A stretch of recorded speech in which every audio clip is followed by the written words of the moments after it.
మన మొదటగా బండి సంజయ్ కామెంట్స్ ఎట్లా చూస్తారు? 30% ఉన్నటువంటి ముస్లింల ఓట్ల కోసము ఈ కుతంత్రాలు పడుతున్నది కాంగ్రెస్ పార్టీ. సో మేము వాళ్ళని 42% రిజర్వేషన్లో కనుక ఇంక్లూడింగ్ చేస్తే మేము మద్దతు ఇవ్వమని తేల్చి చెప్తున్నాడు. ఏం చెప్తారు మీరు? ఇప్పుడు గుజరాత్లో మరి 20% ఇస్తున్నారు కదా. గుజరాత్లో 26 కులాలు ఉన్నాయి. అక్కడ ఈడబ్ల్యూఎస్ 10%లో ఉంది.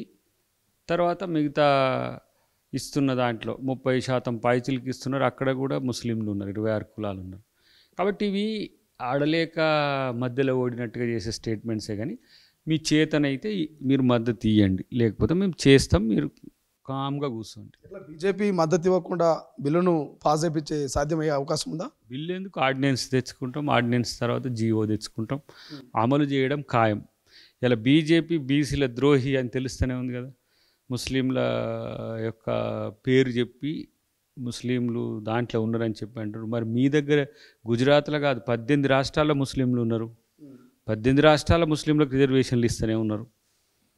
అంటే కాంగ్రెస్ పాలిత రాష్ట్రాల్లో బిల్లులను అడ్డుకోవడానికి బీజేపీ వేసే ఎత్తుగడ ఇంత చీప్గా ఉంటుంది అనేది అర్థమవుతుంది. వాళ్ళు బీసీల కొరకు పక్కన పెట్టండి. అసలు వాళ్ళు చేస్తున్న ఎత్తుగడ అంతా కూడా ఎక్కడ కాంగ్రెస్ పార్టీకి ఈ క్రెడిట్ వస్తుందో అని.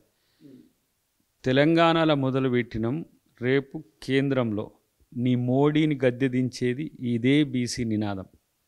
దమ్ముంటే కాసుకోమని ఎవరైనా సరే, బండి సంజయ్ అని కాదు, మోదీనైనా సరే కాసుకోమని చెప్పు. ఇలా మేము బీసీలకు రాజ్యాంగబద్ధ హక్కులు కావాలనేది మా ఎల్ఓపి యొక్క, మా రాహుల్ గాంధీ గారి యొక్క లక్ష్యం. మేము పాలించే రాష్ట్రాల్లో తెస్తున్నాం.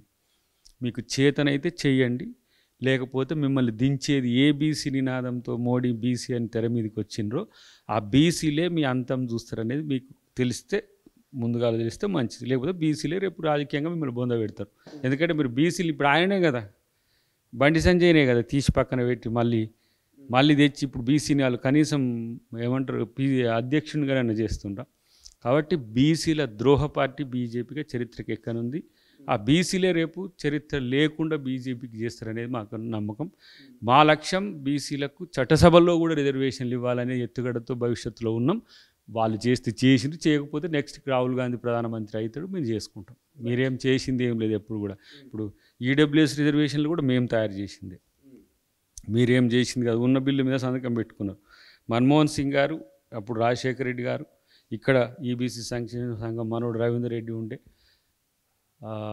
వీరప్ప మొయిలి గారు న్యాయశాఖ మంత్రిగా ఉన్నప్పుడు పురంధరేశ్వర్ గారు హెచ్ఆర్ మినిస్టర్గా ఉండే, ముకుల్ వాస్నిక్ గారు ఆ డ్రాఫ్ట్ను మొత్తం తయారు చేసింది. ఈడబ్ల్యూఎస్ రిజర్వేషన్ మేము తయారు చేసినాం కాబట్టి మేము జీఎస్టీకి మేము తయారు చేసిన దాన్ని మార్పులు చేర్పులు చేసి ఎట్లా చేసిండ్రో ఈడబ్ల్యూఎస్ కూడా అట్లనే చేసిండ్రు, మార్పులు చేర్పులు చేసి. దాంట్లో మీరే ముస్లింలను, పఠాన్లను, రియాజ్లను, తర్వాత వీళ్ళెవరు సయ్యద్లను, కొన్ని అగ్రవర్ణాల ముస్లింలకు మాత్రం 10% రిజర్వేషన్లో ఇచ్చుకున్నారు. పేద బీసీ వృత్తి కులాల మాదిరిగా ఉండేటోళ్ళకు మాత్రం మీరు అడ్డుకునే ప్రయత్నం చేస్తున్నారు. కాబట్టి ఇదే బీసీ నినాదం, ఇది తెలంగాణ మోడల్ నుంచి ఒక రేరెస్ట్ ఆఫ్ ది రేర్ మోడల్ని తీసుకొని ఇలా కేంద్రం మెడలు వంచుతాం. చేయకపోతే మీరే పతనం అవుతారు. ఏం చెప్తారు ఇవాళ యావత్తు తెలంగాణ ప్రజలు కావచ్చు, అధికార పార్టీ విపక్ష పార్టీలు చెప్పాలని చెప్తే అందరూ తెలంగాణ ప్రజలంతా కూడా ఇవాళ క్యాబినెట్లో ఏం జరగబోతుందో, వైపు ఆర్డినెన్స్, ఇంకోవైపు బిల్లు, లేదంటే పార్టీ పరంగా, లేకపోతే కోర్టు నుంచి ఏమైనా సమయాన్ని కొడతారా, ఏం చేయబోతున్నది, స్థానిక సంస్థల ఎన్నికలకు ఎటువంటి శుభవార్త చెప్పబోతుందని ఒక చర్చ జరుగుతుంది. అదంకి ఏం చెప్తారు మీకున్న ఇన్ఫర్మేషన్ ప్రకారం? 42% రిజర్వేషన్లకు అడ్డం పడే వాళ్ళ కుట్రల్ని తిప్పికొట్టే ఎత్తుగడ ప్రభుత్వం దగ్గర ఉంది. ఆ ప్రయత్నం చేస్తాం. ఆ విషయంలో కొంత సమయం పట్టే విధంగా ఉంటే సెప్టెంబర్ 30 అన్నారు కదా, కొంత వెసులుబాటు ఇవ్వమని హైకోర్టు కానీ అడుగుతాం. మూడవది ఏంటంటే ప్రత్యామ్నాయ మార్గాల విషయంలో కూడా ఒక ఆలోచన ఉంది. చూద్దాం దాన్ని ఎంత మేరకు అది సాధ్యాసాధ్యమైంది అనే విషయంలో కూడా ప్రభుత్వం ఈరోజు ఒకవేళ తేల్చే అవకాశం ఉండొచ్చు.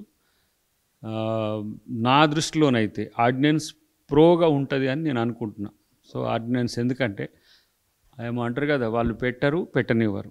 కాబట్టి మనం ఎట్లా పెట్టుకోవాలని, ఇప్పుడు కేంద్రం ఇస్తేనే ఇచ్చుడా అనేటట్టుగా కూడా ఒక ఆలోచన ఉంది. చూద్దాం దాని మీద రాజ్యాంగ అంశాలు ఎట్లా ఉన్నాయి, మిగతా అంశాలు ఎట్లా ఉన్నాయని.